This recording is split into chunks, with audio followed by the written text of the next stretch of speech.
rematch though. Go ahead. Who want to say Yeah, something? Go what is ahead. the rematch? I'm trying to figure Me. out too. Yeah, I ain't Just say. say something, Yeah, bro. I ain't I say just something. want to Okay, let me. Yeah.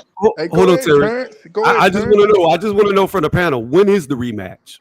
We don't know. Man, We I've been think we don't saying this know. for They haven't 5 announced months it. I now, mean, man. it seems February. like I've been We're saying about this to for hold turn it on, five up. months. hold I on. want to hear NHA, bro. He trying to Wait, talk. wait. Y'all let It Terrence seemed finish like the to video. me, Tank is kneeling away from the rematch. Oh, Hold here on, we we'll talk go about that, again. Tony. But Terrence best videos, what you was trying to say? Okay. What we saw, I just want to say this. What we saw from Shakur, superb performance against a guy that I just you Oh saw how he boy. dogged it out. So y'all saw how Shakur dogged it out and stayed in the pocket and Ah, fought this man all night, right? and you guys, you Tank fans, and you other haters kept saying that man couldn't do it, and we told you that Shakur can do it all, and So y'all why just he say saw he he ain't could gonna do it do it all. again then? Wait. Let me finish. Now here's Yeah, the fam. thing. Here's the thing. We want to make sure that Tank dog it out here. Don't go in there just boxing and moving, which is the only way he's gonna beat. To me, he can beat Roach. He cannot stay in the pocket. If he stays in the pocket, Roach is gonna knock him out in this fight. I'm gonna tell you that. You So if gon' he, he gon' he gon' but if he he's gonna boxes, knock a nigga out What you want him to he make your going ring he smaller, going to bro? knock he going to knock Tank out if he stays in the pocket. Terrence, you Now still if he owe knock niggas out the money, first bro. Why time? are you talking? wait. Did it knock you out the first time? Wait. I'm just telling you, if he stays in the pocket, he will get knocked out. If he Man, boxes, he'll beat him. He will if beat him. Roach, But Knocked out I though just when he want never that. got knocked out before. But if Roach knock out Tank, man, I already know it's gonna be a listen, line around the Tank corner gotta to join the retire. Hanos clan, bro. But Nah, I don't Tank know gotta if I'm gonna be retire. able to Man, accept that many niggas will never applications. go over there, bro. Niggas way too real to ever go over there on that side. You What you tripping. talking but about? Dean just Nigga, ain't joined the nobody Hanos going over to clan no earlier motherfucking today. Hanos He Don't clan just lie to on got fucking Dean. Dean knock that joined, shit bro. Don't out. lie on I Dean. just want to Don't lie say on this. Dean. Y'all but grown pay. men. Wait. One more Start thing. tripping. One more thing. Pay. I don't owe nobody. I don't owe nobody So no money. I never lost a bet, my boy. Terrence. I never Terrence, I'm gonna lost a let you. bet, my boy. Terrence, I'm gonna let you take that up with somebody else. You know who exactly All who I'm right. talking Hey, about. we not gonna Okay. let Well, him Your take it I'll up with take business it out, you. up. but you know exactly who I'm Let him Hey, talking take it I about. up with don't you. lose. I say ain't them never names. lost Say no them bet. names. I ain't Go never ahead. lost no bet. Go ahead, Rich. 2 Hey, cents. we're not talking about that on this panel. They ain't here, so let them take it up with Hey, them. 2 cents. Hey, this what I want to say though, right? Man, Terrence, man, you a bad motherfucker. You right about that, right? I have a feeling you right about that, right? But the thing is this. I want Tank to win so Shakur could beat the shit out of him and do that to him. I agree. That's what I I want, agree, man. Rich. He I ain't want even him. beat the shit out of Zepeda. He want Kerr to Shakur get the scalp. What? Wait. Pay. Pay. Y'all What? cutting me No, off. he beat the hell out of Hold on, Zepeda, y'all. bro. Y'all cutting Zepeda me was off. ready to go to the I'm Y'all, sorry, y'all, bottom. Rich. y'all, I'm y'all, y'all sorry, Rich. y'all cutting me off. I don't watch the Cepeda fight damn near 20 times. Man, Shakur beat the shit out of that nigga. Ain't even get touched for real. I don't know what y'all was looking at. He They got say hit he a got couple. hit 200 plus times. He got hit with a couple clear shots. Yeah, he said he got hit more than he you And he more didn't than he even drop more. the nigga. Wait, can I talk? Hey, Can I talk? So He what? got hit. He said that he got hit more than he wanted to get hit. You know what I'm saying? More than he expected to. That's all. He didn't say that he got hit like too much, like all that, what y'all trying to say. And second, it just show you that Shakur can fight all types of ways. We never know how he gonna fight against Tank. You know what I'm saying? We don't know. Y'all bugging, bro. You We hey, gonna don't know. box the Paige. shit out of We Tank. we don't know. Hey, We don't. Hey, Paige. look. What y'all want him to run around? And I'm What gonna y'all be want there him to to stay in love the it. Hold on, pocket? y'all. We got a You caller might on the need to make line. the We ring got a smaller, caller on bro. the line. Hold on. What they want Caller, him to do? hold on, Rich. Rich, we got a caller on the line. Caller, what's your name? Where you calling from? And what's your 2 cents? What you got for the show? Hey, 2 cents. This is Arena. Hey, Arena, how you doing? I'm wonderful. Just getting in. I knew I I was would have trying to brought her make it out. big so I can get on the podcast, but I'm just getting in. Okay. But to answer Terrence's question, Rich, NAH, and Tony, just like Tank gave it to Roach, Tank can take it away. And that's exactly what he's doing. Because I was at the fight my damn self. Roach was out on his feet standing up by the third round. I heard Tank, put your hands up. You did tell him that. Now you can go back and you can ask D1, anybody else you want to ask. Just do, we all were there. Tell him, I'm Queen. tired of hearing this bullshit. Terrence be talking, NHA, and Tony. I haven't seen Eddie, so I'll deal with Eddie when I see him. Talk to him with But that ball since mouth. I will be on your panel the next time, I promise. All right, you know, ladies, every Friday. Hi, everything Mr. stays. Gregory. All right. Thank you for Hey, calling in. dear. Hey, Thank you. Good night. Good night. All so I'm this, going to so say this in what I, so response this what, is so this what I want to say. Look at him. He can't the even only, help hold on, himself. I heard my name mentioned, so I'm about to Wait, respond. hold on. Yeah, The hold only on. thing I'm going to say is I was this. She talking. name drop. I She was name drop a talking. I was couple of talking before motherfuckers. she cut me off. I was talking What? before she cut me Go off. ahead, Rich. And yeah, I respect the girl Lorraine, man, because I see that she's like Javante. I think she's more a Javante Davis fan in 2 cents. But at the end of the day, I bet it on Lamont Roach squeezing out the decision. They robbed him on that shit. But no, I just want to get y'all mad. Go ahead, Tom. It ain't work. It backfired. Dang. I ain't gonna Hey, cap. hey, I Paige. definitely Hey, bet on Paige. Lamont. Hey, Hold on, this is Paige. all I'm going to say. In that fight, I don't know what she's talking about Lamont Roach about to be knocked out, because the only thing I saw was little pocketbook, the one getting rocked Was and you at taking the a fight? knee. I Was you at ain't the never fight? seen Lamont Roach get rocked, get Was you at dropped, the get fight? hurt in He that was out fight on at his all. feet, bro. So He I was don't, out I on don't his know feet. That's what y'all talking crazy. about. Let that man cook. Ask me this. How was he out on his feet in the 3rd round but made it to the 12th round? That don't even make no damn sense. What? I'm gonna find the clip. I'm gonna show you when I find it. I'm gonna put it up here for next time. Exactly. Hey, Please hey, do it. Paige. Hey, Paige. Dean joined the Hanos clan earlier today, bro. What you talking? If you I'm think not gonna make you that lie shit on for a Dean, second, bro. Can I respond frequent. to that? Like, how can you be out on your feet and still make it to the next round? Yeah. No, I said to the Like, 12th round. right. It's very possible. I mean, boxing has a rich history. If I really think hard about it, I can probably come up with multiple. So AB said that when he fought Maidana and he got knocked down, he said he didn't come to until like the 5th round. We saw AJ do it. Like, AJ did it for the whole fight with Weezy, and then he ended up getting stopped. But another thing, like one of my favorite fights of all time, and not to date myself, do y'all remember Castillo versus Corrales? Yeah, I do. Oh yeah. Oh my Yeah. God! Like Castillo, which is Diego Corrales was out on his feet like at least 2 times, and thank God they didn't stop the fight. And he ended up stopping Corrales. That's fight 1. I mean, that's one of my favorite fights. So, it happens, and matter of fact, so and more recently, I would say, and I hate to not to irritate anyone, but Devin versus Linares. I felt like Devin was really hurt really badly against Linares, but he came back and he finished the fight and he Juke, won. let me ask you this question. I just want to Out ask you a on his direct feet question. is Hold on. Let me ask Roach you. ain't getting hurt Hold on, nearly NHA. as bad Hold as on. any of these Juke, fighters. who in boxing right now, who is the best finisher? Bud. That's a lot of different people. I don't know. I mean, I A have lot to of think hard different about that. people. It's a lot of good You fighters. go Like, Tank, Bud. Wow, there's a lot of them, huh? good finishers. I mean, it's a lot of good finishers. I would say I would put Tank in there. I would put Tank in Okay, there. thank you, I Juke. would put Bud in there. Tank Davis is the best finisher in all of boxing right now. His KO ratio proves that. That man, if you would have had Lamont hurt that bad in the 3rd round, Lamont would have never made it to the 12th round. Bro, No, that stepped doesn't down. mean that. No, because that's the case. No, because I'm sorry, but I've seen Foreman. I don't know how long you've been watching boxing. Foreman was known as like one of the best finisher.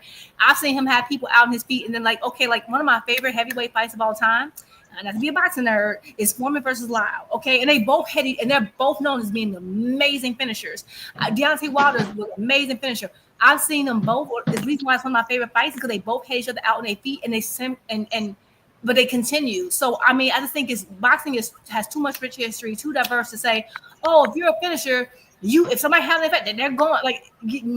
It means that they will majority of the time, but not every time. It just depends, right? And what I'm saying, I've seen too many occasions of people who are amazing. I've seen Tommy have someone hurt really bad. Juke. But So we're not talking about knockout ratio. What does all this mean, though? Anyway, though, what does it all mean? In all the examples that were used, okay, you had your Corrales fight ended in a knockout. Foreman knocked out Lau. So that ended in a knockout. So those are horrible examples. In the Maidana example, he went on to beat the living hell out of AB. No, because the Corrales versus Castillo fight, Corrales was the one that was out on his feet, and then he ultimately knocked out Castillo. Corrales was the one out on his feet. What I'm saying is, rather that ended or not. No, they both were hurt all through that fight. Both guys were traded. But the fact of the matter is, Corrales had got knocked down multiple times and was out on his feet. Castillo wasn't until that last round where Corrales pulled it out the fire. That's all I'm saying. So I'm saying is that he was out on his feet and then came back and won. How many times was Lamont dropped? It doesn't matter how many times you drop. I'm not saying. Listen, What I'm saying though, Jupe, is in your examples, you're using guys who were floored. Lamont was never floored. He was never even wobbled. Yes, he was. Corrales was He not. definitely got wobbled. Corrales was not wobbled or had not been floored until he. I mean, I'm confused the name. Castillo had not been knocked down or wobbled at all. He was the person doing the wobbling until he was. So what I'm saying is that this is my point. And I know that's not what I'm saying. What I'm saying is your example. Corrales kept getting dropped, showed signs of being hurt throughout the fight. Lamont never got put down. Right, but Corrales is the one that ultimately won, despite. Okay, this is what I'm saying. I'm saying you're missing what I'm saying. I hear what you're saying, but your example, you're using my example backwards. Like you're confusing the example. No, so let me use your Ali example. out on his feet. Let me use your example, and then you tell me if I'm using it wrong. You're saying I'm telling you, you're using it wrong. I already heard you. You're using it wrong. No, what you're saying is because he kept getting dropped, that didn't mean. I can't say nothing. All right, she said she done. She said she done, man. I'm gonna stop talking because you asked me if I'm using. You already used my example incorrectly. Can we hear Jupe say it again? Please say it again. I've said, and I'm not I'm not speaking specifically even to Tank versus Roach. I was just responding to the comment that if someone's a finisher and you have someone look like they're about to be out on their feet, that you act like you're automatically going to finish them automatically. I'm just saying that there are too many examples over boxing rich history that prove that that's not always the case. We've seen Wilder have Fury almost out on his feet, and then he not be able to get the stoppage. We've seen other, and that's just one quick example, right? And other examples I use are people who are known to be finishers and weren't able to finish. It happens. Matter of fact, another example would probably be, I don't know, oh my goodness, Nonito and oh goodness, I can't think of his name. God dang it. I love him. Cuban. Probably Ryan Garcia and Devin. I'm not disagreeing. Right, exactly, right? Exactly. Perfect. Thank you. What I'm saying is just because someone's a finisher doesn't mean that just means they have a likelihood of finishing you if you're out on your feet or very hurt. It doesn't mean that, if you're hurt, that means you weren't hurt because they didn't get the stoppage. It's like and I'm just thinking off the top of the dome, but there are too many examples to say for that to be an accurate statement. That's all I'm saying. Right, Jupe, and I'm agreeing with you, okay? I agree with you that somebody could come back, but my point is every example that you're giving, the dudes are visibly hurt. They're dropped. Yes, maybe they come back, but they're visibly hurt. Roach never got dropped. He was never on spaghetti noodle legs. He was never dazed. He never was unaware of where he was. I only gave a few examples. Yeah, that's the whole point. Roach was never out on his feet. I don't know why we still going on about I didn't say he is or wasn't. I'm just okay. You guys are the old girl said that. No, we talking about Ariana. I'm not talking about specifically Tank. I'm gonna say it one more time. I'm not speaking specifically to Tank versus Roach. My only disagreement was in the statement saying that if someone's a finisher and they have someone hurt, they get them out of there. That's my only disagreement. That's it. And you guys are like keep Tank. I've just disagreed with that one statement, and you already admitted I was right, so we can just move on. Right, Jupe, but this is all I was saying to that. No, I do admit that you're right. I admit that you're right. I admit that you're right. My only point was we're not talking about other fighters. I was talking about. But I was talking about that statement. I'm not talking about. Can y'all just duke it out backstage? My point is this. This was my only point. I think this is Tony way of flirting right here. Tank Davis is the best finisher in all of boxing. He very well may be one of the best finishers in the history of boxing. No, because when he gets guys hurt, what's that? No, he's not. Not in the history of boxing, no. Well, his KO ratio would be different. That disrespects too many greats. It's people with higher KO ratios than Tank, ain't it? Hey, David, they screaming for you to save her right now. Yeah, I think Gary Russell, Gary Antoine Russell got a better KO ratio. Save who? Nah, they saying that in the comments. They said David Tank fans. They saying that y'all need to save her right now. Baby, I don't never need to save her. Wait, save her for what? Because she's not even talking about Tank. She's talking about other boxers. Time out. What are y'all? First of all, I'm being very what's going on. Who has a better knockout ratio than Tank at the top level? Who? Yeah, Gary Antoine Russell. No, the fuck he doesn't. That dude's already taking losses. Yeah, he do. His KO ratio is higher though, bro. Let's look it up. It is high. He only. It's higher. He only knocked somebody. He had two. I think he had like 2 fights where he didn't knock somebody out. Nah, They're not watching boxing. Yeah, The ones that he lost. The one that he lost. There was Jose. Wait a minute. You know what? I'm gonna end this conversation. Oh shit, she fell off. Do you realize that Tank has more knockouts than Gary Antoine Russell has fights? Damn, But we talking about the ratio though. You talking about the ratio? You can't compare. Hold on. Let me say something. I've been quiet a long time. Hold on. Let me finish, please, about Tank. You can't compare a guy who's still on the come up. I said at the top level, who has a higher knockout ratio than Tank Davis? There's nobody. Gary Antoine just got up there, and he damn near is even with Tank with not even half the fights. He got a belt though. You can't say he ain't up there though, bro. His KO ratio high. He just got there, but he there. Okay, we'll see what his knockout ratio is in 3 more fights at the top. I mean, I'm not saying he a better finisher, but if we're just talking about KO ratios, you said name somebody with a better, higher ratio. I just named him. At the top. Hold on. In no way got a higher ratio than him.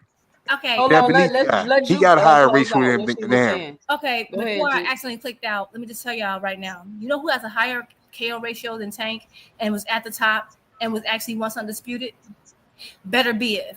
And I believe there was a time in that fight where he had Bivol really, really hurt and he wasn't able to finish. That happened on 2 different occasions. So Better Biev, who has a 90, and going into the fights with Bivol, he was a 100% KO ratio. 100%. And he never dropped Bivol, but he did hurt him, and I saw him hurt him multiple times, and then he didn't finish the job. And that's just the most recent example I can think of. Better Biev has been at my top pound for pound list forever, and his KO ratio right now, even after having the last 2 fights go to decision, is still higher than Tank's. And I think Tank is one of the best finishers, but again, boxing has too much history. It's too many examples. And I'm just thinking off the dome where examples of where a finisher doesn't finish a person if they're hurt. Like that's to me, it's absurd. Even that's my only disagreement. So say, oh, if they were hurt, they would finish them. That clearly isn't true. Like we have too many examples to pull from for that to be true. So now that I got Better Biev as that example, I think we can move on. And can I say something? Can I say something real quick? I feel like a finisher. I see y'all keep saying finisher means that you got the most knockouts or whatever. I don't know if that's what y'all saying, but I don't think that's what like a good finisher is. A good finisher, because Tank, when he hit somebody 9 times out of 10, when he end up catching with a good shot, it was the 8th round, 7th round, whatever, 9th round, 10th, whatever the case may be, that's when he knocked him out. I don't feel like that's a finisher. Hold on, let me say this real quick. Can I say something? Hold on, not to cut you off. Let me say this. NHA, I'm gonna kick you off real quick so I can come on and add a video, and then you can come right back. You hear me? You ain't gotta add him back. You ain't gotta add him back. You can kick him off for good. You can kick him off for good. Man, fuck you, Dondrick. That's what's important. Coming right back. I gotta add this video real quick. Hey, but I can still talk. Yeah, go ahead now. Nah, but I was saying, I feel like a finisher is when someone smells blood. That's why I think Terrence Crawford is the best finisher, because once he hit you with something good, then that's when he see that you a little hurt. That's when he finish you off. Boing. I feel like Tank is a knockout artist. He's when he hits you, you knocked out basically. When he hit you with a 2 or 3, 4 piece, whatever he do or whatever, he catch you at that right, you know what I'm saying? You knocked out. I don't feel like that's what a finisher is. That's what I'm saying. So knocking somebody out ain't finishing them? That makes no goddamn sense. Do you understand that? If you put somebody out, that is finishing them. No, I'm not. When you do a fatality in Mortal Kombat, what do they say? Finish him, because you're ending the match. I mean. All right, I'm gonna use it to street ways. I think David would know know this or something like that. Okay, you might get hit somebody, and whatever, and he might die later on. Or you could hit somebody and stand over him and hit him 30 times or whatever. Nah, I ain't gonna use that way. But at the end of the day, I think that Terrence Crawford is a better finisher. That's all I'm saying. Like I feel like once he smelled blood, he's coming out to get it, and it's gonna be a wrap by the end of that round. Like if he would have even hurt you a little bit, the rest of that fight, or the rest of that round, you probably would have got out. You would never made it out that ring. You know Then I would say Beterbiev is a better finisher. I would say Beterbiev is a 10 times better finisher. It's all opinionated, bro. It's all opinionated. Either one of them guys. Either one of them guys. Who you like it pretty much. Yeah. Hey, did y'all pay attention to when Tank finished when he finished Martin? When he finished Frank Martin? Did you see how he stalked him? He stalked him for actually 3 rounds. He Frank was scared, man. No. Tank wasn't scared at all. But that's not Tank. Frank was scared. Hey, David, that's what I'm trying to say. He got him and he knocked him out when he got him to the ropes and all that stuff. He stalked him down. Yeah. And set him up for the shot. The same shot he'd been practicing. That's a skill.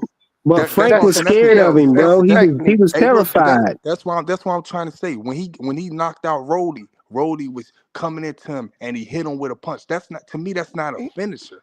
He was setting him up the whole fight. How you set him up the whole fight? Not a finish. I see what he's saying. He's saying when you get somebody hurt, then you have a chance to be a finisher. You got to finish him. But all the Tanks, your fights at 130, he was finishing people. Like you said on Mortal Kombat, when you hurt them, they don't be down. They be wobbly and they say finish him. He be still up, and you got to finish him. That's what. I got another one for you. You remember Killer Instinct? Hey, look, what I'm saying is he's a knockout artist. That's all I'm trying to say. He's a knockout artist. I feel like it's a difference between somebody just knocking somebody the fuck out and being a finisher. Like you and you right, bro. You right. Have y'all hold on. You boxed before? Yeah. So you've been in the ring, right? And you know, have you ever KO'd somebody? Have I KO'd somebody? I KO'd somebody, plenty of people in the streets, but not in the ring.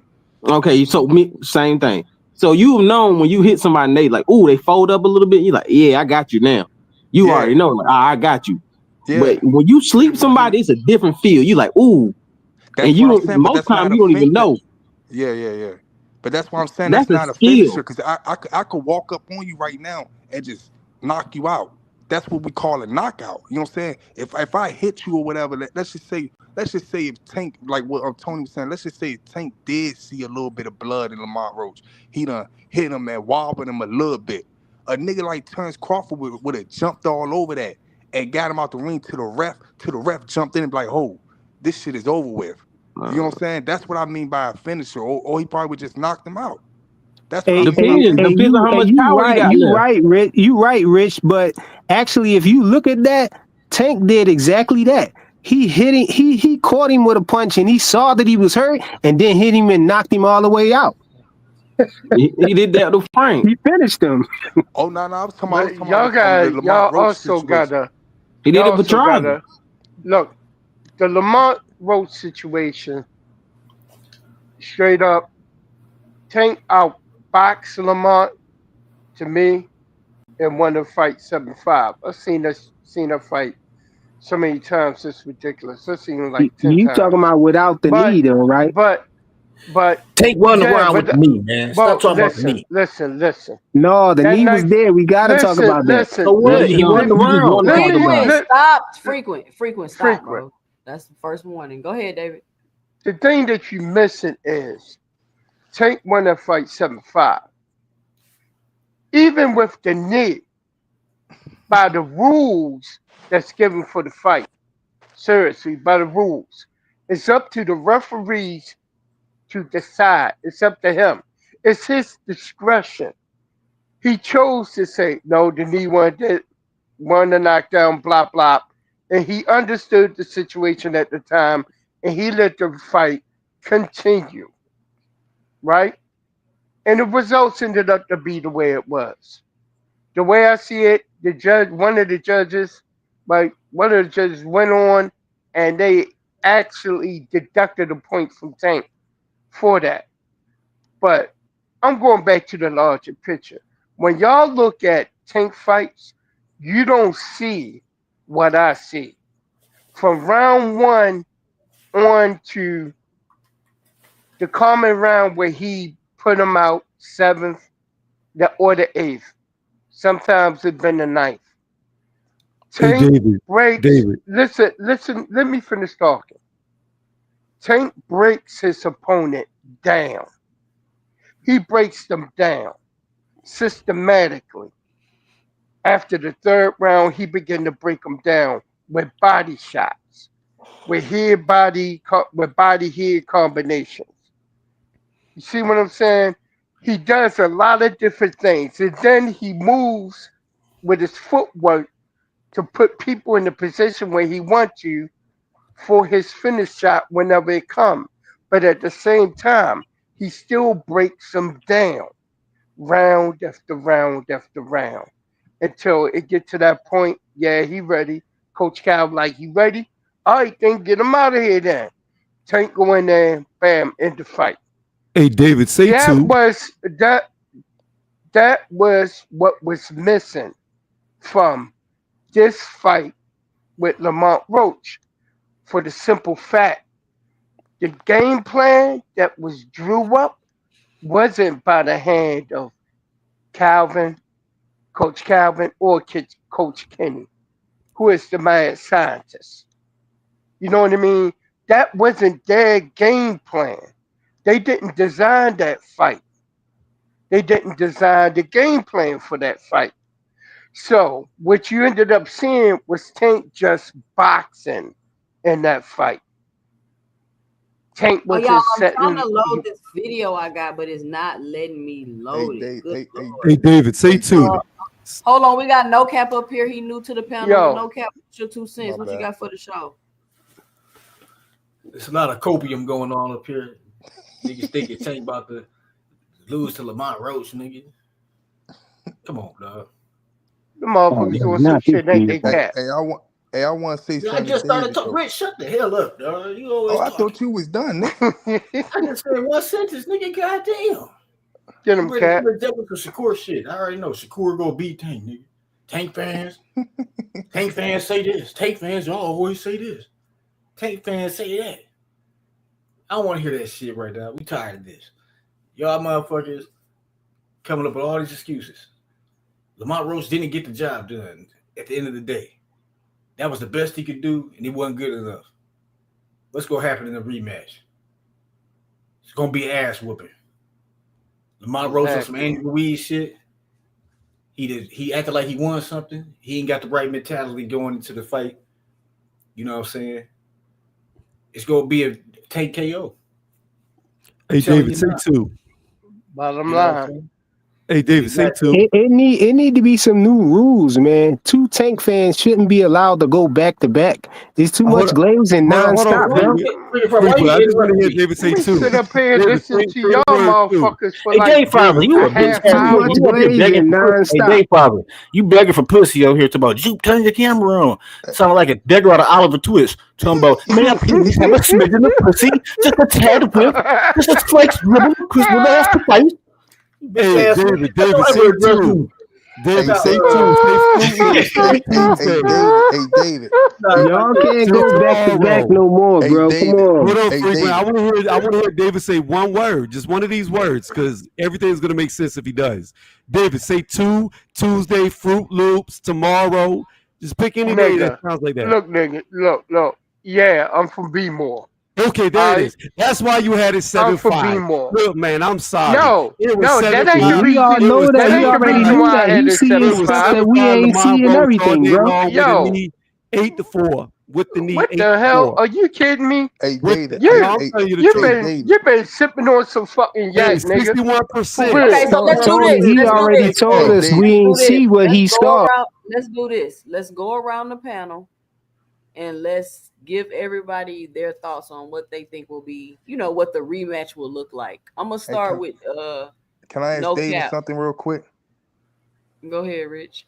I just want, I ain't really want to ask him that, man. I just wanted to say, like, Tank a good boxer. He always boxed. He wasn't never no. I don't know where you get that. He hawks people down and stuff like that. He's always a master at boxing. You know what I'm saying? He set up good traps and knocked niggas out. I feel like that. I feel like that the trap he couldn't really set up a trap on Lamont Roach because Lamont Roach studied. He didn't try to. I feel like he didn't. I feel like Lamont Roach It was like a sparring match. stopped all that. Roach wasn't biting. Roach wasn't biting. That's what I'm saying. I feel like Lamont Roach studied him. I knew Lamont Roach really studied Tank when Lamont Roach said it was somebody that was Tank hardest fight. And it was somebody that like we wouldn't even think about. That's when I was like, yeah, he really studied him. You know what I'm saying? He said that before the fight. So I feel like that's the reason why Tank, you know what I'm saying, that fight ended up like that. When I first saw it, I did have Tank winning. You know what I'm saying? But so do you got the fight 50, 60, 40? Like what percent? Like what's the fight looking like? I mean, it depended on, as far as betting. If the betting look right, I'm betting on Lamont Roach. But I got Tank edging it out. You know what I'm saying? I got him on the next fight. He could edge it out. I don't know. I got a 50-50, man. Hey, man, I got. Can I say something? 50-50. Why people come up here more talk about Tank more than they favorite fighter? God damn. She asked us a question. She asked everybody a question about Tank, bro. I'm out here Tank fans. Man, T.O. on Shakur ass right now, man. What y'all gonna do about that, man? Yo, you know the reason T.O. why ain't fighting no he Shakur. only T.O. talking gonna whoop about Shakur ass, man. Fuck all that y'all talking about, man. T.O. about to whoop his ass. Hey, yo, I'm gonna tell y'all. Nah, I think I got Shakur in that. I ain't got Shakur in shit. Hold No, on. Do y'all I'ma tell really think y'all. Shakur and T.O. finna fight? Because I don't think so. No, I think it'd be. I think I it'd be a big fight. the same thing. I think it'd be a big fight if they did. That's a boring. No, it would be a boring fight. I don't know. I think both of them be trying to knock each other out because both of them ain't really got the power. Okay, Dondre. First of all, you think Shakur going to 140, and you think T.O. gonna fight Shakur? I think they'll fight at the catchweight. I think they're gonna fight at 140. I think Shakur can That's make 140 two things easy. that's highly unlikely, like she said, though. You don't think Shakur gonna want to fight him for that belt, if anything? I mean, anything over 135. Man, they not fighting, bro. Well, you know what I gotta say about the whole thing. This is what I'm gonna say. The reason why the whole conversation from their side is about Tank and Lamont Roach is because they're doing what they always do. They're deflecting from the fact that Shakur is a free agent and he hasn't mumbled Tank's name in a feature fight since he became a free agent. Nor has he made that call to try to get that fight. The same fight that he said, I'm going to do everything I can do to make that fight, Earl Ronnie. I definitely want to fight Tank. Yes, but he hasn't done anything yet, and he's a free agent. Matter of fact, didn't he say at the end of the fight, oh, Turkey, I'm going to be back. Yes, sir. Yes, Your Excellency. I'm going to get back. I'm going to be back. I got to get my hand healed. I'll be back in January. So he already telling you that he's not going to try to get the fight with Tank. So he could go ahead and sign again to Eddie Hearn, who is the proxy for Turkey Alashiki. Yo, at least we can say that we heard Shakur say he want to fight Tank. We never heard Tank say he want to fight Shakur. Never. But Tank don't go around calling out motherfuckers. He said, whoever they line up in front of me, I'm a fight. Come on, man, but no, we ain't going for that though. He got to say his name. You lying again. Why you lying again, dog? Then when they need it, and they sent out the offer, tried to talk to him, and what they got to do with Tank saying it out his own mouth, though? Listen to me. He said it out his own mouth. Listen. Yo. When Tank and them sent that offer, sent Espinoza talked to them with the one fight deal, the same deal everybody fought them with. Ryan Garcia fought them, one fight deal. Lamont Roach, the one fight deal in conjunction with what you would call him, whatever the third week is, boxing league he in. It was a, David, it but the wasn't, question it is wasn't a when we fight. heard So The court denies that. Shakur always denied that. Shakur the always question, been lying you about not that answering. shit. Always been lying about that. Plain and simple. He's not lying. He said they never Y'all offered him that. y'all don't want to accept it because Shakur is the king of the cat. Seriously. Yeah. This nigga lie Nah. about every goddamn thing. Like Seriously. what? He lied about everything. I never received the offer. They never called me about a fight. Oh, Tank never knocked my teeth out when we was sparring Coach Kenny. No, he didn't. He lied about every goddamn thing. Everything David, he you said never out his answered the mouth, he question lied. though.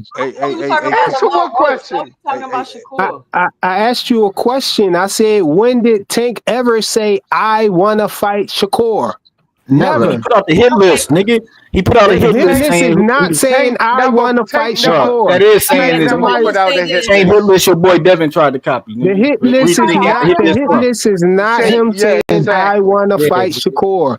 The hit list is just Well, why he got the hit. why he got mad when that Hold on, let me finish. No, we don't want to hear you finish. We want to hear you shut up. I was trying to respond to the direct Throw him in the back like you did me.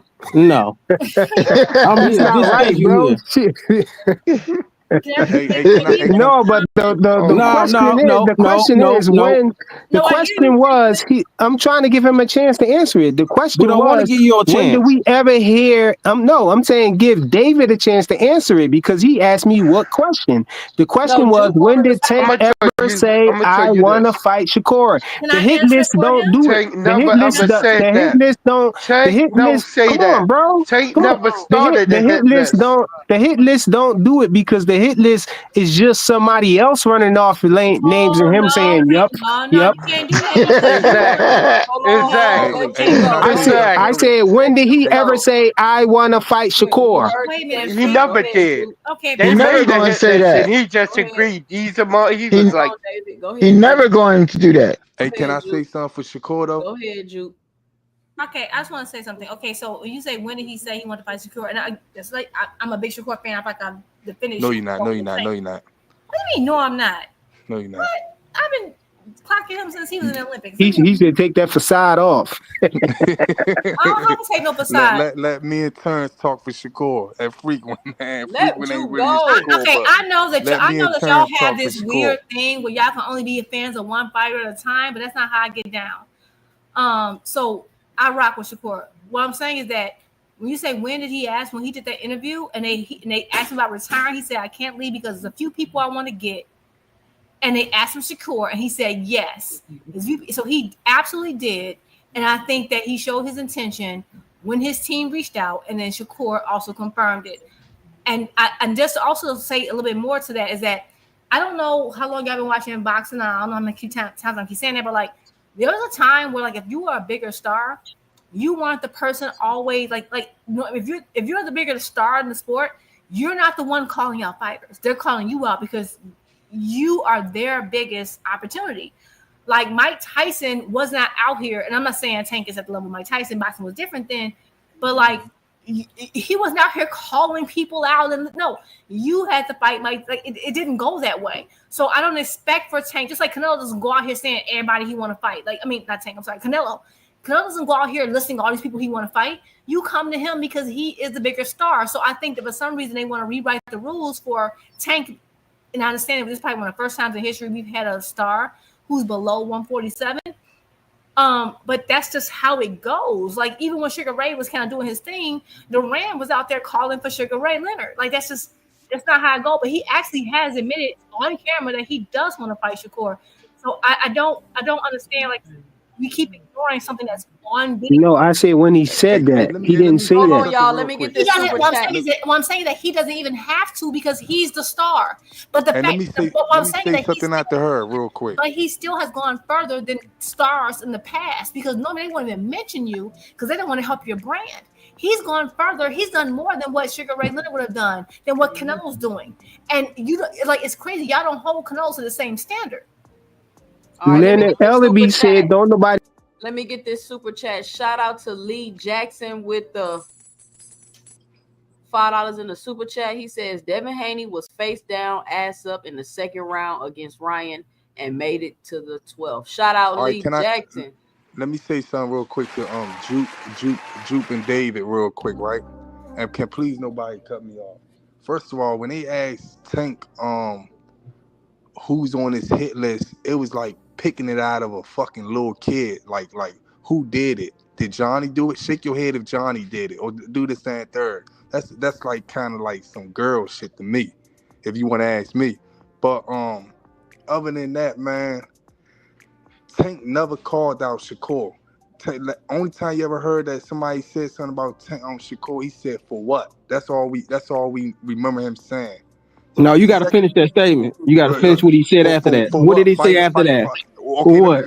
What have he done? But that's the dumb thing to say. You lying, dog. Shakur never called out Tank. Shakur ran up on Cambosis. He ran in the ring. Hey, can you please block these people when they cut in front of me, man?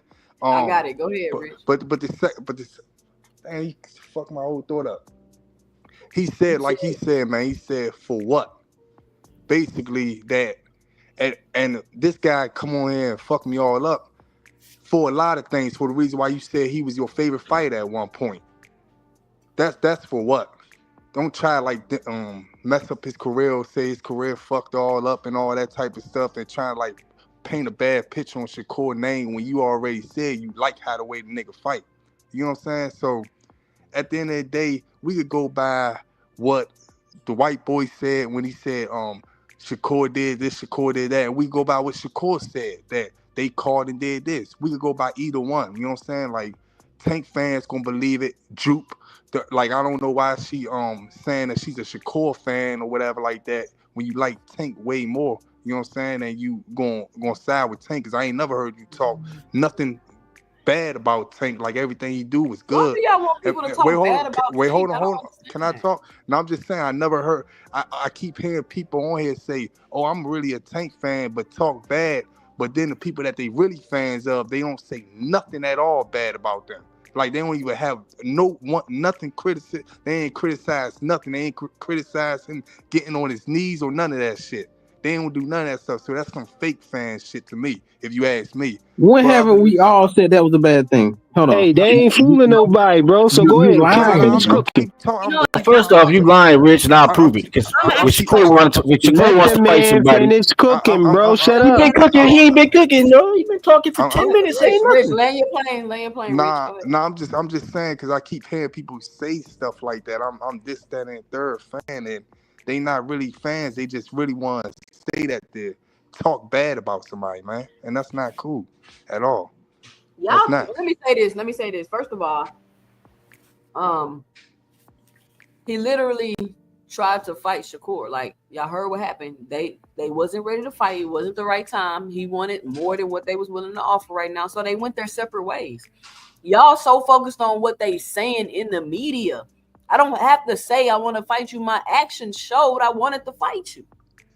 But y'all let Shakur get away with calling out everybody and fighting nobody, and then be like, he wanted to fight everybody because he called them out. Like, no. The man literally tried to put the business in place to make the fight, and it wasn't the right time. So to keep saying he don't want to fight him because he ain't calling them out, Juke just said, when you the A side, you ain't calling nobody out.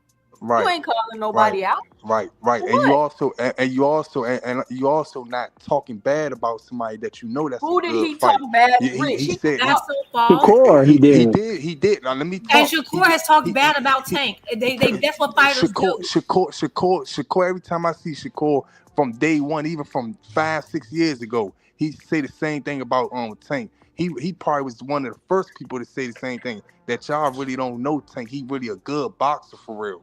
He not like all that knockout stuff make it seem like that he can't fight. He one of the first people to ever say that. Second, when you say that Shakur calls out people and try to make the fights. No, You know what he I'm saying? don't. Wait, No, hold he on. doesn't, bro. Wait, You capping now. You capping. You keeping. You capping now. Let the man Rich, talk. He land your ain't You plane, shut capping. your ass up, freaking. Everybody asked you shit. Rich, land your plane, nigga. God damn. Shakur calls out. Let's just say he called out Andy Cruz. Let's say he Tank. called out Connor Ben. Wait, hold on. Let's just say he called out all these people. Shakur, whatever the case may be, he's going to track those fights. Is what he looking at. At least my fighter letting us know what he's looking at and letting the world know what he's looking at, instead of being a sucker and waiting till a nigga lose and then say something like, you lost this and third or whatever like that, but would never call that nigga out. How you talk bad about somebody but can't call a nigga out? I don't know what you talking about. Speak on that. I know exactly what he's talking Now about. you sound like hold on. Now you sound like a goddamn female. Can I respond? Because he mentioned me specifically. Oh, go ahead. So first off, he said, when have I said anything negative about Tank? My question is, when have I said anything negative about Shakur? Can anyone pinpoint a time where I've ever said anything negative about Shakur? All the times that you say I'm a Shakur fan, and then it be followed by kicking his back on. What negative things you said this? What you said? This what you said negative when you sided with someone that you didn't you wasn't on the phone call with the person. You didn't see no signatures. No, I didn't. Wait, hold on. Repeated. You didn't see none of that stuff. This is the thing that I don't like about I call it police shit. Okay, could you answer the question? This is my time. I'm saying, you didn't see none of that, but you sat there and believed the white boy. No, I didn't believe it.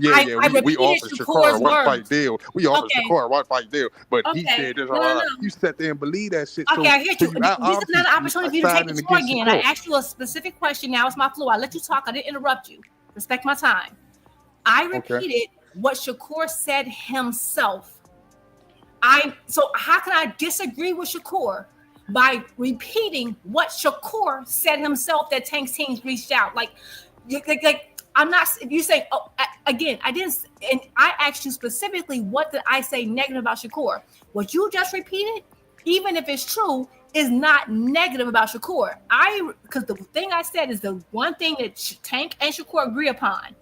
I repeated the thing that both Shakur and Tank agreed upon. Tank says we reached out. Shakur says PBC reached out. That's all I said. They both. So how can I go against Shakur by saying, okay, they both said the same thing? I hate to keep using this word, but you guys are coming off emotional. I'm like, I'm agreeing with what Shakur said himself. Well, I apologize. I'm sorry. Please do. Sorry, and not only that, I apologize.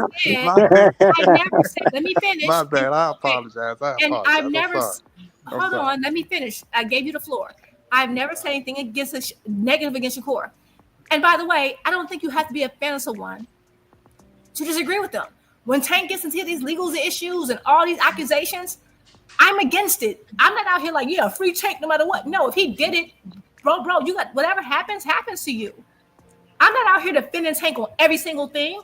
I disagree with a lot of things Tank does. I said that fight was very controversial, and I think that it was a close fight. I had Tank winning for my own specific reasons, but I criticized Tank's performance because I'm not from that school y'all from where you gotta you have to love everything and defend every single thing from this fighter. I think Tank is one of my favorite fighters. I love to see him in the ring. I love to see Shakur in the ring. They are human beings, and they are fighters. And sometimes they're going to do things in the ring. There are things that I saw Tank do against Lamont that I was like, okay, where are your feints, bro? Where is this? Where I criticized that performance. I criticized Shakur's performance against Santos because that's just I'm a fan first. So you can't I get what y'all like. You have to be like agree with everything, even if it's against your principles. That's not how I'm made. I don't know what to tell you. Nah, well, I apologize. I apologize, and me too. I thought Tank won when I first saw the fight. I did think Tank won. Let me get this super chat, and I'm gonna pass it to No Cap. Shout out to No More Sleepwalking with the $2 in the super bring chat. Your ass up here, man. This guy always talking about on some bush. Respectfully, shout out No More. Always writing that shit. Man hating from the sideline. Hey, y'all, we're gonna let no cap go, and then we're gonna go around the panel, let everybody get their 2 cents off. I've been on here 4 hours and 50 minutes today. Y'all be sure to hit that punch that like and subscribe button if you haven't already. Be sure to help support the channel at 2 cents boxing in the Cash App, or you could drop your 2 cents below in the super chat. Let me know I'm doing a good job. But at the very least, very least, punch that like and subscribe button. No cap, what you got for the show? Why no cap hit the cap again though? Man, shut the fuck up. Man. All right. Enough of this Shakur shit. Shakur, we seen Shakur call people out. He ran up on Cambosis. Check. He ran up, got in the ring, called out Devin Haney. Got in the ring, called Devin Haney out. Went to the party, went to the club, and put up a sign talking about sign the contract. He's stalking Devin Haney in public. We don't see none of that with Tank. We ain't never been to a Tank fight. He never been in the same building with Tank at the same time and said, I want to fight you. He never pulled up on Tank outside of in public. It's called him out because he know better than to come at Tank with that type of energy. He know better. He know this ain't Haney. This ain't Cambosis. This ain't no motherfucking Williams or Pater, nigga. Fuck is wrong with y'all niggas, dog? Y'all motherfuckers acting like Shakur somebody to be feared out here. That nigga ain't shit, nigga. He can't even beat Andy Hiroka at 140. His legacy ends at 140. So don't talk about this. He'll never be the 140 champion like Tank. Tell him to go up to 140 then and face the Afro Samurai Andy Hiroka, he's Shakur with power. He's who Shakur's supposed to be. We ain't playing with these niggas no more. Now, Devin, fuck the Hanos clan too, freaking flyer. That was a secondary belt at 140, bro. I ain't doing your ass, nigga. The Hanos clan is finished in November, nigga. We packing y'all niggas up. We packing y'all niggas up for good, nigga. Y'all gonna have to join some other shit. Y'all gonna have to be on. Can I respond to that since he mentioned me specifically? Let him finish. Go ahead, freaking. You know what I'm saying? Y'all Hanos niggas is y'all just Shakur niggas. Y'all all the motherfuckers. Y'all in the same boat to me. Y'all the same anti-Tank coalition. See, I rep Tank just to make y'all mad, just to make y'all lose sleep at night, just to make y'all niggas soul cry. You know what I'm saying? And I like twisting the knife into y'all motherfuckers because y'all was wrong with boxing. Y'all not real fans. Y'all haters. Y'all boxing haters, nigga. You got boxing hacker. Y'all boxing haters. Y'all hate the premier talent in the sport. Anybody who's a premier talent in the sport, y'all hate. And then y'all big up the lesser talents to try to diminish their greatness. That's called being a hater. That's called being sad. You got to change your mentality, nigga. You know what I'm saying? Because the reason why Turkey taking over is because of y'all niggas. Oscar sold the motherfucking Ring magazine to goddamn Turkey just so he could do more coke. Y'all hated on Floyd Mayweather for trying to get Pacquiao to take a drug test. Now that USADA out the sport, now y'all complaining about VADA. VADA's the only game in town. Without VADA, there's no drug testing in boxing. So why you mad at Victor Conte? Y'all did this when y'all was hating on Floyd, saying he was ducking Pacquiao because he wanted him to do USADA. You mixing everybody up. The Hanos clan ain't mad at VADA. You responsible with the rest of the Hanos niggas and the rest of these bitch ass Shakurians that's going around here acting like this nigga the last dragon. He ain't did shit. Motherfucker ain't fought Raymond Mortala. Wouldn't even fight Raymond Mortala, nigga. You acting like his nigga that did something. So I'm like this. Y'all was wrong with the sport. Y'all killing the sport. Y'all tell y'all respect the belts. I know they ain't two, but the other two rich, whatever his name, he said he missed the respect the belts. He did. Y'all want to call Tank belt the Reggie belt. Y'all want to say niggas is the silver belt don't matter, nigga. I thought you respected the belts. Man, land your paper plane, bro. Come on. All the belts matter, nigga, because that shit means something, nigga. You niggas ain't never won shit in life. You never been a champion. That's why you don't understand. See, I'm a champion, nigga. You know what I'm saying? I learned to appreciate championships because I've seen one of my teammates that I ain't seen this nigga since we was kids. That nigga was doing bootlegging and some shit. He like the bootleg man he like the source of all bootlegs. So I was like, damn. This nigga's like, remember we won a championship? And I forgot we won a championship. And I was like, man, damn. stop throwing your paper plane, they can't take away what we was. He said they can't take away what we was. And I was like, you know what? Shakur was I was like, damn, I'm a champion, nigga, baby, you feel proud? I was like, damn, I am a champion, nigga. We did get the championship. You know what I'm saying? Y'all niggas don't know what that shit feel like. Y'all niggas never been to that level, nigga. A championship at any level is hard to get, and it's an accomplishment. That's why you niggas ain't never been champions at shit. And that's why you hating on Tank Belt, calling it Reggie Belt. You calling these other niggas hating on Rolly Belts because you mad because you ain't never been a champ. You ain't never won shit. That silver belt Ryan Garcia had, most niggas, 90% of niggas in boxing never gonna get that silver belt. But you want to call it, you ain't saying that, that belt ain't shit. Shakur had, nigga? Yeah, nigga. We Don't nobody want the silver medal, bro. I'm boggling that nigga nuts for 10 seconds. We get to Shakur. What about the belt I never questioned Shakur's belt. I never questioned that nigga belt. Yeah, what about Shakur belt, nigga? Hold up, Rich. I'm supposed to be responding to these guys. I never said Shakur belt wasn't legit. I only shit on Shakur and shit on y'all. I don't got no problem with. I respect Shakur. He, you know what I'm saying. I'm shitting on Shakur because I'm shitting on y'all. It ain't nothing to do with Shakur, nigga. You know what I'm saying. I just gotta twist that knife in y'all niggas to make y'all understand the errors of y'all ways. And I'm laying my plane there. Have a nice day, motherfucker. Dang, about time you stop throwing that. All right, bro. Cat. Flyer, what's your final 2 cents? What you got for the show? Okay, I just wanted to respond to him though. First of all, Shakur probably did want to call Tank out at one of his events, but they ain't let him. They probably threw him out of the establishment. They probably threw him out of the. Frequent. Shakur was at Lamont Roach fight. He said I know they ain't let him come up there. He said he ain't never show up at them fights. He was up there. They ain't let him. They won't let Shakur walk in the ring or nothing like that, man. At a Tank fight, they mess around, throw him out of there, bro. So that's probably why he ain't never get the call Tank out. It ain't that easy for Tank. You know what I'm saying? You see, they let him get away with taking the knee and all of that stuff, and that was a lie, man. With some, I don't know which one of y'all said. I think David said that it was in the rules that it's at the referee's discretion. That's not in the rules. That's what the New York State Athletic Commission came up with after they reviewed it. That's in the rules. It say that when you take a knee from being knocked down, or if you're touched by a fighter, the fighter's punch, glove, or whatever, before you go down, then it's counted as a knockdown. And so that's why people were looking for this to see if Lamont Roach touched him with a jab or a punch or anything before he took the knee. He did. He did. And Tank wiped his eye and then took a knee. Tank don't interrupt him, David. Let him talk. Go ahead. Lamont Roach glove hit Tank face, and then Tank braid hit his eye, and then Tank took a knee. And that's how it went, bro. But yeah, so it was definitely supposed to be ruled a knockdown.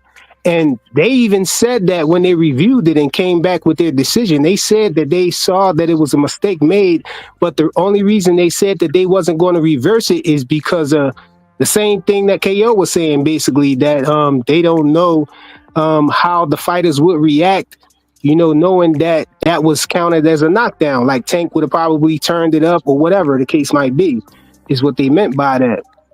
But as far as the fight though, I can't really say. I really don't know who gonna win. You know, I hope Tank win though. I want Tank to win.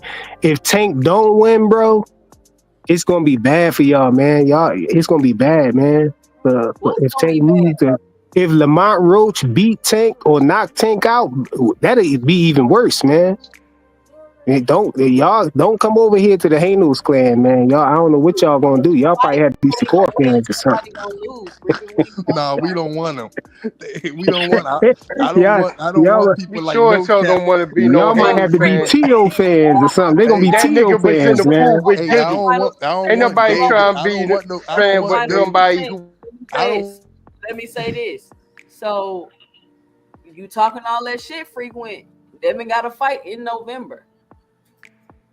Oh yeah, that's gonna be beautiful. Yeah, I'm looking forward to that because I got a couple people who Tinkerbells, they team Tinkerbells, and they said they about to come on over to the Hanos clan if Devin beat them. So it's gonna be some heavy hitters over here with us still. All right. Well, let me say my we already got Dean. Let me say what I gotta say, right? All right, Rich, what's your final 2 cents? What you got for the show? All right, when if Lamont, like Frequent said, if Lamont beat him, man, I don't want David or no Cap defending Shakur, man, or coming over here to our fans, man, because I don't want. We already got Boxing Hacker, man. We trying to get rid of him, right?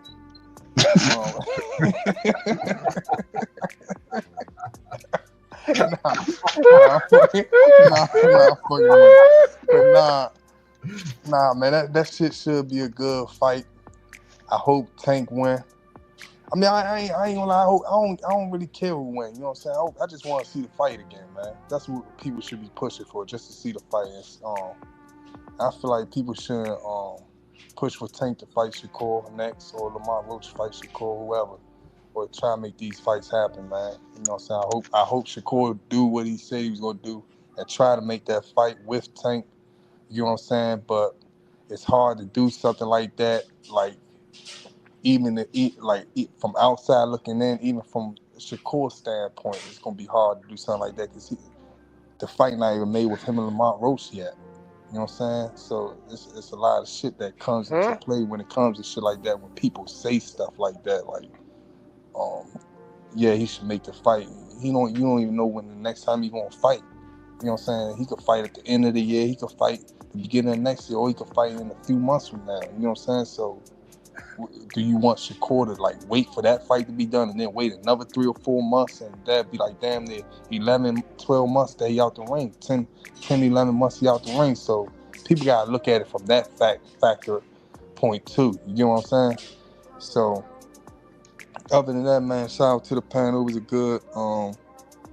good panel. Juke, I apologize again for, getting emotional. That's what you call it. And yeah, that's it. All right, Rich, thank you for coming up. Shout out to you. David, what's your final 2 cents? What you got for the show? Man, here we go again. Look, facts of the matter is this. Tank trial is next week, and it's already being expected the charges about to be dropped. Which means Tank has been, as in before, victim of toxic baby mama drama. Now, because she's dropped, not same as last time. But look, man, if you go back and look at the fight, pay attention to it, and you'll see what we're saying about Tank Box Lamont. Sure, Lamont had his moments when he was just sitting back in his stance, not doing anything, just trying to counter off whatever Tank threw at him. But Tank didn't use the same game plan that he always uses because, like I said, Calvin and Kenny didn't have anything to do with drawing up that game plan. But everything's going to be different this time. And his trial will be over next week, or charges about to be dropped. Tank is going to be fighting Lamont Roach this fall. If not October, maybe November. Alright? So y'all can stop saying that maybe next year and all of this. Believe in all of that bull crap that these other content creators that work and get paid for a living to talk shit about Tank, making up lies, believe in what they saying. Tank is not going to jail, number one. Number two, he's fighting in the fall. And number three, he's going to knock Lamont Roach dick strings loose. I'm telling you, all of this bullshit that he had to endure with y'all, with these motherfuckers out here and all that bullshit they've been talking, y'all pissed that man off. Seriously. Y'all pissed that man off. Y'all pushed that button. Like Calvin said. For real. And when you push that button, watch what you're going to get. Tank is going to end this dude in this fight. He might hurt him. Because he said some personal shit that crossed the line. Right? But I digress on that. Because every time I say it and we point out the facts and the truth about Tank's team, Espinoza putting out the offer to Shakur and him turning it down, y'all still don't want to believe it. Why? Because you believe a man who lies about every goddamn thing 24/7. He has called out so many different boxers and have not fought not neither one of the boxers he called out. I'm like, come on. Y'all don't see that? No, but we live in a reality now where alternative facts and negative perceptions placed on individuals dictates the day. And that's a lie. Plain and simple. Alternative facts is a lie. That's just saying I have another way of saying I'm capping or I'm lying. I just say this is the alternative fact. So that means when you talk yourself into believing something that you want to be true, when in actuality, when the facts is presented in front of you that it's a lie, you rather live and die on a lie than accept the truth. That means that you are delusional. Come on. You gotta stop being delusional out here. Seriously. It don't help nobody. It don't strengthen nobody. It keep you in the same situation where you at. And I'm lying and I got my eyes closed and I see you 2 Cent. I'm lying. I'm landing the plane. I'm landing it. It's coming down nice and safely. Everybody Crash that. survived. Everybody Crash that bitch, survived. David. Everybody survived, and I'm done. That's it. All right, David. All Thank right. It's on automatic pilot for a All minute, right. so I had to let it go. All All right, right, Crash that man. plane. shout out, All right, David. Thank you. Shaq. All right, Mr. Greg. All right, Tony. All right, Q. Captain Dave. Terrence, what's your final 2 cents? What you got for the show? Okay, so David is delusional because he said the fight was 8-4. I don't think anybody in the building saw 8-4, so we have to discount everything else he said. As for Shakur, the thing with Juke, he did say that, but you didn't say the other part of what Shakur said. He said, yeah, they reached out, but he never heard back from him. So that part you left out. So that's the reason why we kind of sometimes go at you when you say you're a Shakur fan, because you got to point out the whole thing out and you don't make Shakur look bad, because that kind of make him look bad if you don't say that last part, that what he said they didn't call him back. He was waiting. All right, so what, are you supposed to wait forever? As for Tank was crying. I mean, David was saying that Shakur didn't want to fight. Well, why was Tank crying? Because he took a picture with him and then said he wanted to fight him. He got pissy because Shakur wanted to fight him. Well, you in the same division, bro. What do you think, that he's not gonna want to fight you? I'm just, say that again. Go ahead. Okay, so yeah, he's crying and shit because he want to fight him.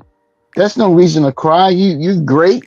He want to have what you have, so of course he's gonna want to fight you.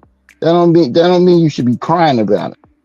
And lastly, with regards to the I think it was the interview, David said that after the interview he didn't say he wanted to fight Tank. He certainly did after he beat Cepeda. He did go out in an interview and said that he wanted to fight Tank, but he said, I hope Tank don't fight Roach, because I don't want him to lose that fight. I want to be the one to beat him. So everything that you guys and David are putting out is just absolute not facts. And let's just do that. Let's stick to the facts.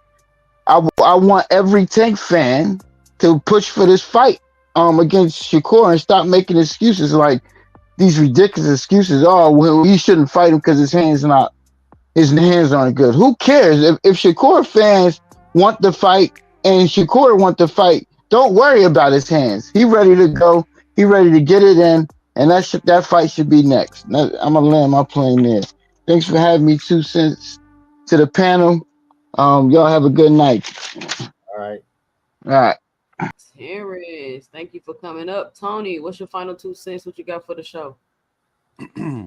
Yeah, just to back up what was said, it was also left out the fact that Stephen F. Spinoza even went on record saying that, yeah, we reached out to Shakur, but we never sent him a contract. So without a contract, it's all hot air. Furthermore, when you're comparing Tank, he was never a champion at 140. You just watched Mario Barrios get destroyed by a 46-year-old who was robbed in a fight. On top of that, Josh Taylor was undisputed at the time at 140. And when there's an undisputed champion, that means there is no other real champion. There's only one, Josh Taylor at that time. When we're comparing Shakur to Tank, again, Shakur's done something Tank never did. Be the number one of a division. Tank has never even been the underdog in a fight. Not even when he fought Pedraza was he the underdog going for that belt. Tank has always been a favorite.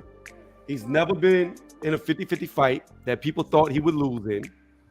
And Shakur has. In fact, Shakur's last fight, I remember people saying, there's no way Shakur's ever going to fight Zepeda. He going to look for a way out to fight. He ain't going to fight Zepeda. Okay, he accepted his Zepeda fight. Well, I bet you he won't show up. Okay, he's showing up. Well, now that he showed up, I bet you he's not going to stand in the pocket with him. Oh, shit, he's standing in the pocket with him. But he didn't get the knockout. It's always excuses when it comes to Shakur. And Shakur, time and time again, showed he wasn't gonna show up. He the one that was chasing Zepeda for the last 2 years. 2 cents. I thought this was my time. I mean, I just was curious who was saying that, but go ahead. A lot of people were saying it all over. So again, Shakur has shown you that he'll go up there and he'll fight people that are supposed to beat him. And he'll fight number one people of the division. Tank on the flip side didn't want to fight Loma. Cried about he was going to leave Mayweather if he forced him to fight him. Since being at 135, he let everybody outshine him. Devin became undisputed. Teo became undisputed. Loma fought for undisputed. And worst of all, even fucking George Kambosos outshined him and became undisputed at 135. Since being at 135, going to Amazon, everybody said, oh, he's going to fight the best. He's going to fight the best. But he keeps bringing up guys from 130. So why don't he just fight at 130? I don't get it. Roach came from 130. Garcia came from 130. It don't make no sense to me. At the end of the day, if the fight was to get made, Shakur would definitely want that fight.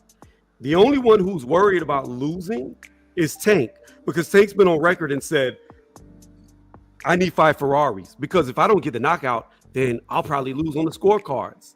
So he doesn't believe that he can outbox fighters like Shakur or Devin, because if he did, he would have never made that comment. He's worried that it goes to the scorecards like it did with Lamont Roach. And that's the issue. He doesn't want to risk losing. And you could say he's the A side, he's popular. Well, shit, if we going off of popularity, then I guess Jake Paul's the biggest boxer in all of boxing. I guess he deserves all the accolades for getting all the fans there. That's a ridiculous statement. It's not about how many fans you have. I mean, that's good for the money, but it's about what you do, who you fight. And at 135, I've said it. Now, I did say some of his wins look like they were aging well, but at the same time, he doesn't fight top tier competition at 135. He just doesn't. Bringing up 130-pound champions is not equivalent to fighting good guys at 135. His last fight, he lost. And David, no matter how many times you say Teo, it wasn't 8-4. There's no way. There's no way Tank had that 8-4. It was 7-5 Lamont Roach, and if you count the knockdown, 8-4. But that's pretty much it on that. Jupe, good going back and forth with you. Oh, we're going to take that plane back off. It says Condo. We flying Spirit because we always fight over here. We always fighting over here. So this Spirit Airlines, we're going to go back up for one more turnaround. But anyways, y'all have a good night. Like I said, Jupe, it was good going back and forth with you. But please do me one favor next time, Jupe. Give Paid in Full some attention. He's dying for your attention. He wanted you to talk to him so bad. He was so jealous that he came at me. So next time you see him, just tell him, hey, make him feel better. On that, I'm out. All right, Tony reviews. It's always good. Tony gonna come up here and shake the table. Hey, this plane landing video is hilarious to me. But Tony, none of them guys is outshining Tank, bro. I don't know what you're talking about, Tony. Outshining him because they got some belts? Come on, man. And all them fighters you named, Tony, was top-ranked fighters, Tony. All them fighters you named was over at top rank where they was over there playing hot potato with the belts. I don't know why y'all keep overlooking that. Mr. Greg, what's your final 2 cents? What you got for the show? As always, it's good to just watch the entertainment. I think the mindset of how we're looking at these fighters and how we're looking at the fights is contrary to how the fight game now is. It is about popularity. It is about being in position. And right now, Tank's still in position, even though he's in a little situation. I hope that he learns to stay fighting in the ring and nowhere else. So let's hope that this is the last time he finds himself in jeopardy outside of the ring.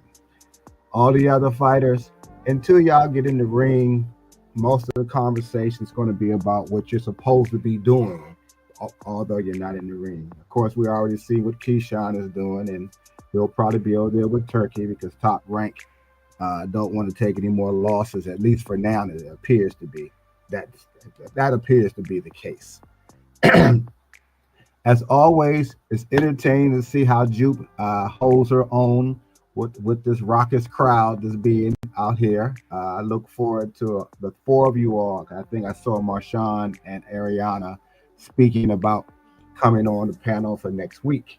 So that certainly will be good to hear and be able to hear everybody expresses their particular points of view on whatever takes place next week. The podcast or the interview or whatever you call that guy who was on earlier, those people seemed a little crazy to me. I mean, yeah, they were funny, but they seemed a little. I don't know. Have you heard them before? On which one? The people who were talking about the steroids and Victor Conte and everybody else. The little it's a YouTube channel called Exodus Files, and they be making these little documentaries about Conte and Devin and all that. Yeah, they sound a little scary to me, but maybe that's the way they want their platform to sound. But anyway, that was. I mean, they trying to come off like they got a lot of super inside information. Yeah. But they never really tell you. You like, come on, man. You always talk about you can't. I can't say. Yeah. But it's pretty good. It's pretty good. It's thought provoking. Make you get your. Yeah.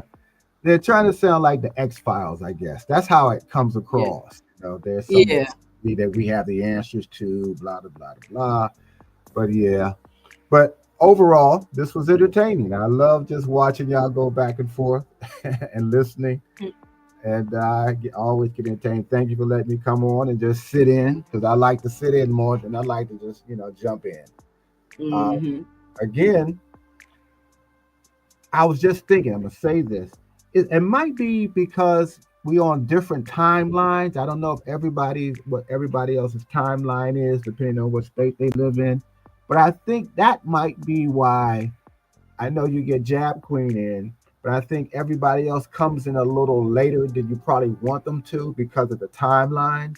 So that might be something to look at. Because I honestly believe that you could get at least 5 or 6 of the ladies who come on regularly, or at least in the chats, to be on the show, just depending on what time you started for the ladies. So you may want to think about maybe having us come on first, and then when the ladies get here, then pushing us off or telling us to step back and bring them all in, just to get them all on. I mean, you're going to work out how you're going to work out, but I think I got to figure out how. I mean, it is Friday night, so I think that's part of it too. But so last week, was it last week? We had a lot of ladies on the panel, so it probably varies week. Yeah, just the timeline, but either way, keep doing what you're doing.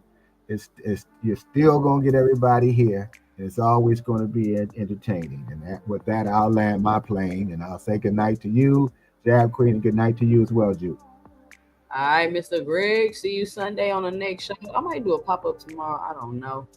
Try to make sure y'all got that notification bell. Jupe, close us out. What you got for the show? Hey, love. A great show. Oh, my God. 2 cents. It's just so amazing to have, women who enjoy boxing as much as I do, because I've watched YouTube boxing for the longest, and I didn't want to jump in because it was male dominated, which I'm not saying I can't talk with the males, but it's just great to see other women. Right. So I appreciate you for this platform. But just okay, I feel like a lot of darts went my way, and I didn't mean to irritate people, but apparently I do.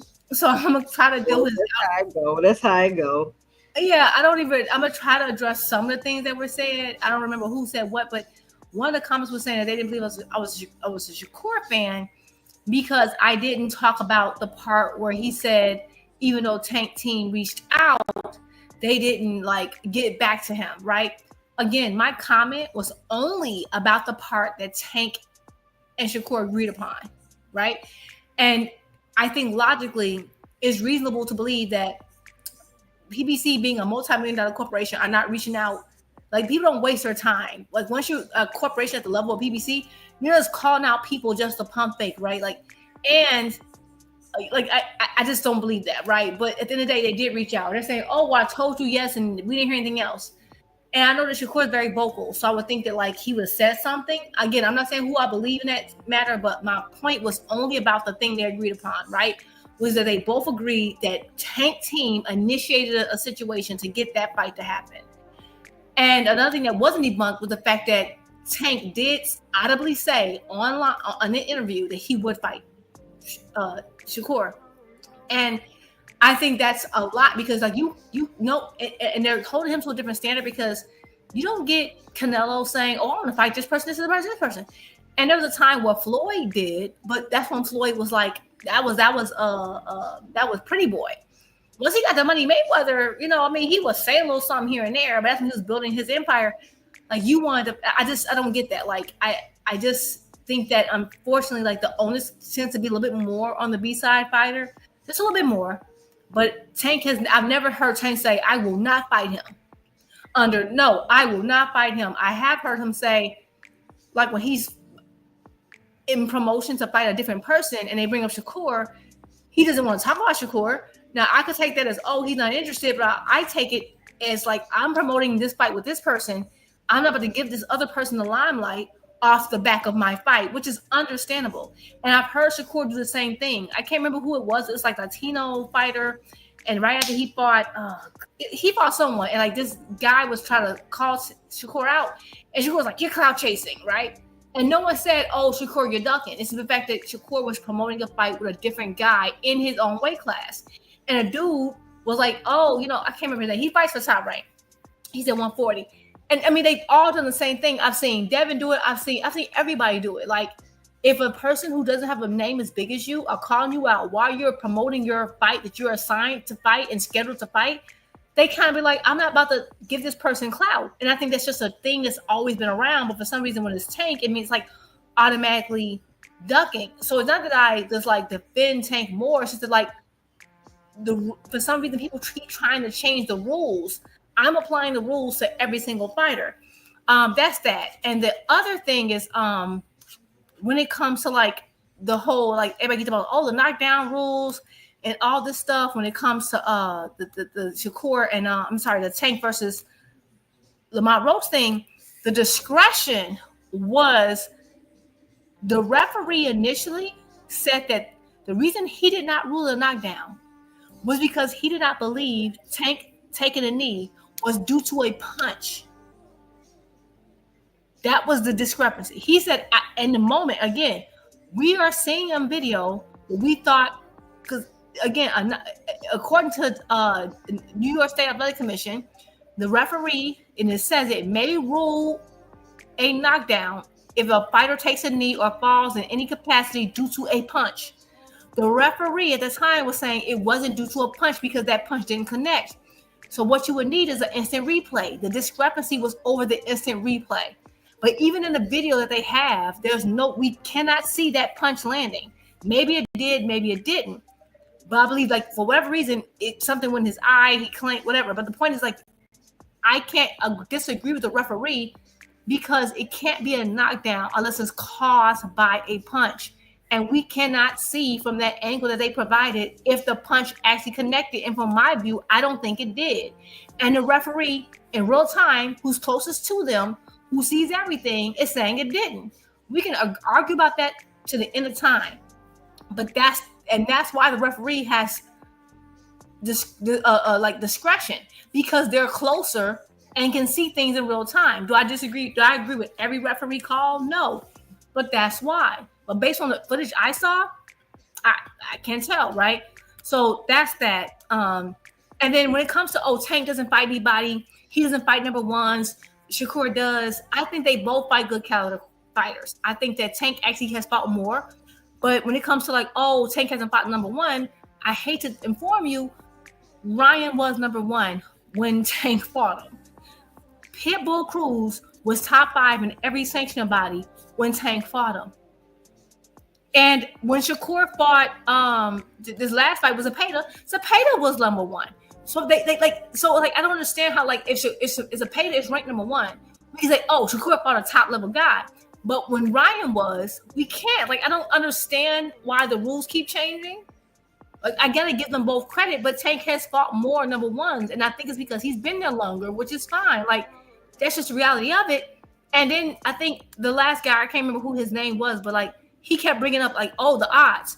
Shakur, according to odds, he was a negative 1,200 favorite over Zepeda. Thanks. When Tank fought Ryan, he was a negative 230. That's it. He was barely a favorite over Ryan. So by saying, oh, Tank's never fought anyone who's been 50-50, that Tank versus Zepeda, I mean, that Shakur versus Zepeda fight, that was a huge, Shakur was a huge favorite. I don't think I remember a time where Shakur has ever been negative 230 towards someone. He was negative 1,200. So I just think that like we just have to back our opinions with some facts. You know, sometimes we might have a feeling or we think a certain way, but sometimes before I repeat it online for the masses to hear, I double check it. Like, let me just confirm my thoughts. And I think that's what we need to be done. Like, I feel like they like just because I like Shakur, I feel like people want me to hate Tank. And at the end of the day, I got to go where the facts are. And the facts are the facts. He's fought more number 1 guys. He has fought in situations where he was like a tight favorite. Shakur, it's just a reality. It is what it is. So it's not about me liking one guy over the other. It's about me just like respecting factual data and going with it. But either way, thank you guys. And the gentleman who apologized to me later, apologize to me. You don't have to. I feel like, you know, we all get a little heated, and I don't mind people challenging me because I feel like it makes me better, right? Because it just makes me go on turbo mode. So I don't have a problem with any man, woman challenging me ever. Because at the end of the day, I'm gonna eat every day. So thank you for the opportunity, and you guys have a good evening. All right, Juke. Thanks for coming up, Chef Juke. Chef be famblaying, y'all. Famblay, however you say it. Juke, we all know why it's different. It's a different. They say it. We hold Tank to a different standard. And when you come out and point out the hypocrisy, they say you being emotional, you defending Tank, he never do no wrong. It's called gaslighting. That's all they're doing. We've already debunked the Tank resume thing on the last all women's panel. We already debunked the resume thing.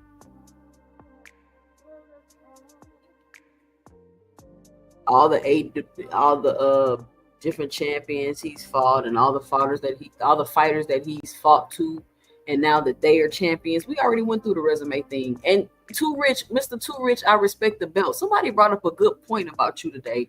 They said, and I'm gonna let you come, you're gonna have to defend yourself next time, but they said you don't really respect the belts. They said you don't really respect the belts, Too Rich. Oh, I think that was No Cap. No Cap called you out, Too Rich. He said you don't really respect the belts because you be running around discrediting the belts. I thought you respect the belts. You can't just respect some of them. You got to respect all of them. Mr. Too Rich, I respect the belts.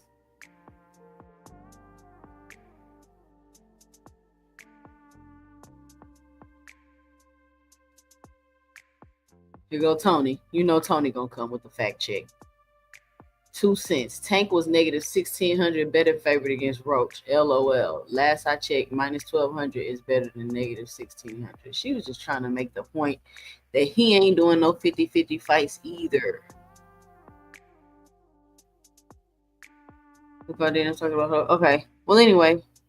Listen, I've been on here 5.5 hours today. If you're listening to the replay of this live, be sure to punch that like and subscribe button. Let me know and drop it below your 2 cents as you go throughout the live. And if you're enjoying the live and you want to show me some support, hit that heart with the $sign in it and leave a special thanks. Just let me know I'm doing a good job. But at the very least, punch that like and subscribe button. Join me again Sunday from 5 to 7 p.m. where we do the weekly wrap up. Kind of slow in boxing right now, but it's about to heat up. The next biggest fight coming up, we got Terrence Crawford and Canelo. I'm sure people looking forward to this fight. People definitely gonna want to see what happened. I hope it's a good fight. I hope it's not boring. I hope it's not no stupid controversial decision, and it could just be a good fight. We could have a winner and a loser at the end of the fight, and we can move on. But I doubt that happens. I think it's going to be even more controversial after the fight than before the fight. We'll see how it goes. But listen, if you don't want your host all in the videos, cussing you out, timing you out the chat, leaving you in the background, muting you, kicking you off the panel, come on over to 2 Cents Boxing, where we talk everything boxing, and everybody's entitled to their own opinion.